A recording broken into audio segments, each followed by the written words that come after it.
दोस्तों सब्सक्राइब करें और इस बेल आइकन को दबाएं और पाएं वीडियो सबसे पहले। मैं भारत को भारतीयता की मान्यता के आधार पर फिर से खड़ा करना चाहता हूं, उस काम में लगा महर्षि भागवत कहते हैं कि जिंदगी में 85% बीमारियों को हर व्यक्ति स्वयं ठीक कर सकता है। तो अब तक जो मैं बात कर रहा था कल तक, वो 85% वाला हिस्सा था। इसमें से आपको कोई भी बात ऐसी नहीं लगी होगी जो किसी विशेषज्ञ की मदद से करनी पड़े। अब तक मैंने जितना भी आपको बताया है वो सब इतनी सरल और सहज बातें हैं जो आप स्वयं कर सकते हैं। आज मैं आपको 15% वाले हिस्से की बात करूंगा। जो बचा हुआ 15% हिस्सा है जिसमें किसी विशेषज्ञ की जरूरत है, वो वाली बात आपसे शुरू करूंगा। लेकिन आज आप महसूस करेंगे व्याख्यान खत्म होने के बाद कि अरे ये 15% भी हम कर सकते हैं। भागवत जी की यही खूबी है, वो ये मानते हैं कि दुनिया का हर व्यक्ति विशेषज्ञ हो सकता है। और वो ये भी एक जगह लिखते हैं कि मैं अकेला भागवत नहीं, मेरे बाद और भी हो सकते हैं। वो ये कहते हैं कि जो व्यक्ति भी अपने शरीर का सूक्ष्म अवलोकन कर सके, ऑब्जर्वेशन सूक्ष्म माइक्रो लेवल पे, वो सभी विशेषज्ञ हो सकते हैं। तो विशेषज्ञ चिकित्सा के स्तर पर आज मैं उनका एक अध्याय आपके सामने लेता हूं। ऐसे उन्होंने लगभग 40 से ज्यादा अध्याय लिखे हैं, उसमें से एक मैं शुरू करता हूं। भागवत जी ये कहते हैं कि जब विशेषज्ञ चिकित्सा की बात आए, गंभीर रोग जैसे कैंसर है, डायबिटीज है, अर्थराइटिस है, तो इसमें वो कहते हैं कि भगवान ने, प्रकृति ने ऐसी व्यवस्था बनाई है कि विशेष गंभीर रोगों की चिकित्सा भी आप बहुत आसानी से, सहजता से कर सके। उसमें से उन्होंने एक जगह लिखा है कि इस पूरे ब्रह्मांड में, पूरी प्रकृति में ऐसी कई चीजें हैं जो एक साथ वात, पित्त और कफ तीनों को ठीक करने की शक्ति रखती है, एक साथ। बहुत कम चीजें ऐसी हैं प्रकृति में जो वात, पित्त, कफ तीनों को एक साथ ठीक रखें। कुछ चीजें ऐसी हैं जो वात को अच्छा रखेंगी, कुछ चीजें ऐसी हैं जो पित्त को अच्छा रखेंगी, कुछ चीजें ऐसी हैं जो कफ को अच्छा रखेंगी। वात को अच्छा रखने वाली सबसे अच्छी चीज जो आपके घर में है वो है तेल। तेल तेल वो जिसमें आप सब्जियां बनाते हैं, तेल वो जिसमें आप सब्जियां बनाते हैं। तो सबसे अच्छी चीज वो बोलते हैं कि तेल है, जो वात को हमेशा समभाव में रखता है, समानता में रखता है, वात को बढ़ने नहीं देता। लेकिन उन्होंने एक शब्द पर जोर दिया है कि तेल का माने शुद्ध तेल। अब ये शुद्ध तेल उन्होंने लिखा 3500 साल पहले। आज के विश्लेषण में अगर हम ध्यान दें तो शुद्ध तेल का माने तेल की घानी से निकाला हुआ सीधा सीधा तेल, बिना कुछ मिलाए हुए सीधा सीधा तेल, कोई भी मशीन से निकाला हुआ सीधा सीधा तेल, उसमें कुछ नहीं मिलाया, मतलब नॉन रिफाइंड तेल। नॉन रिफाइंड तेल। अगर आप तेल खा रहे हैं तो भागवत जी का निवेदन है कि आप तेल शुद्ध खाइए, माने रिफाइंड तेल मत खाइए, डबल रिफाइंड तेल मत खाइए। अब आप कहेंगे जी क्यों नहीं खाएं, डॉक्टर तो यही बोलते हैं कि रिफाइंड खाओ, डबल रिफाइंड खाओ तो आपको हृदय घात नहीं आएगा, वगैरह वगैरह। ये जो रिफाइंड तेल है, मैंने इनको देखा है कैसे रिफाइंड किया जाता है। आप भी देख लें, कभी मौका मिले तो बहुत अच्छा होगा।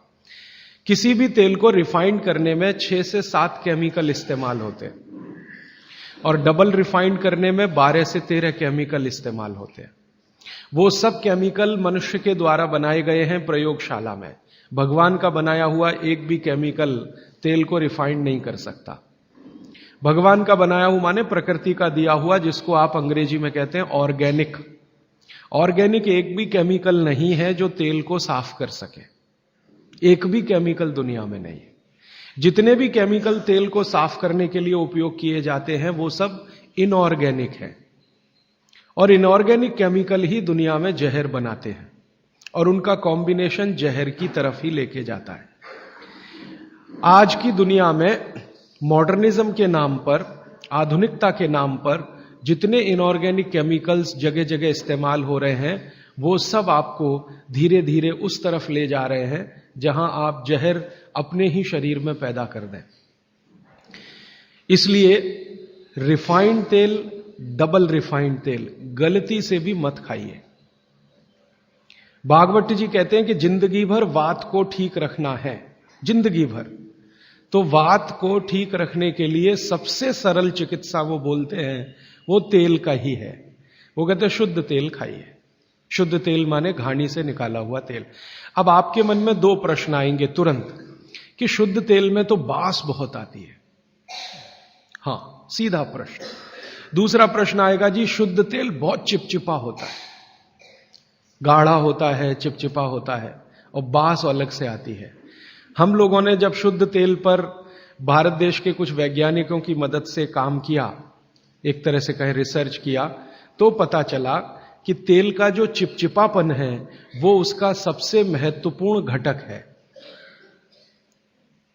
तेल में बहुत कुछ होता है, जैसे मैंने आपको पहले दिन बताया ना, मिट्टी में माइक्रो न्यूट्रिएंट्स है, कैल्शियम है, आयरन है, सिलिकॉन है, कोबाल्ट है, ऐसे तेल में भी है, हर चीज में है। तो तेल का जो सबसे महत्वपूर्ण हिस्सा है वो उसका चिपचिपापन ही है। और जैसे ही तेल में से ये चिपचिपापन निकाला तो पता चला वो तेल ही नहीं बचा। तेल जिस चीज के लिए खाया जाता है वो बचा ही नहीं, वो हिस्सा ही गायब हो गया। फिर हमने देखा कि तेल में जो बास आ रही है, बास, वो उसका प्रोटीन कंटेंट है। तेल में प्रोटीन बहुत है। जैसे आपने सुना है दालों में प्रोटीन होता है, दालों में प्रोटीन सबसे ज्यादा है, भगवान का, ईश्वर का दिया हुआ। दालों के बाद दूसरे नंबर पर जो प्रोटीन सबसे ज्यादा है वो तेलों में है।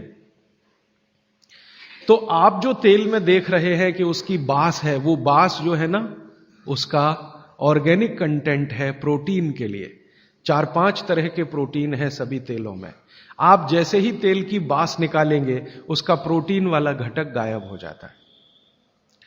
अब बास निकाल दिया तो प्रोटीन निकल गया, और चिपचिपापन निकाल दिया तो उसका जो फैटी एसिड है वो गायब। अब ये दोनों ही चीजें गायब हो गई तो तेल नहीं रहा, वो पानी है एक तरह से।